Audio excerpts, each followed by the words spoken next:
खुलुमबाय। खन्थाइनि मुं सिरि सिरि, लिरगिरि बोहैथि बर', गामि बादकुसि रङिया। आं सिरि सिरि आन्दो आन्दोयै नोंनि मेगनखौ फरायो, नोंहा जेबो रादाबानो गैया। आं सिरि सिरि आन्दो आन्दोयै नोंनि आगानजों आगान थाबायलांफायो, नोंहा जेबो रादाबानो गैया। बार बायदि बारो नों, दाउ बायदि बिरो, नोंनि जिउनि बिबार बारि जानो आंबो नोंजों बिरनो सोलोंफायो। आंनि नोजोरनि दावबायथिंनाय नोंनियावबो सौदाव फैबाय। बुंनो आद्रा थाबावबाय नामा? बुंनांगौमोन जाय बाथ्राखौ आं बुंखांबाय। आंनि गोसोआव दं, नोंनि गोसोआवसो नोंहा जेबो रादाबानो गैया। आं सिरि सिरि मोथो मोथोयै नोंनि गोसोखौ फरायबाय, नोंहा जेबो रादाबानो गैया। सोर नोंखौ बेबादि अनगोन जाबादि आं नोंखौ अनो?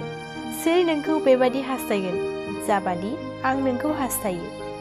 गोमालांगोन जेब्ला आं बे मुलुगनिफ्राय, हाजों गोरोबलांगोन नङाब्ला अरजों गोरोबलांगोन, नाथाय आंनि मोजां मोननाय हास्थायनाया अराय समनि थाखाय अमृत जानानै थालांगोन। खन्थाइया एसेनोसै, गोजोन्थों।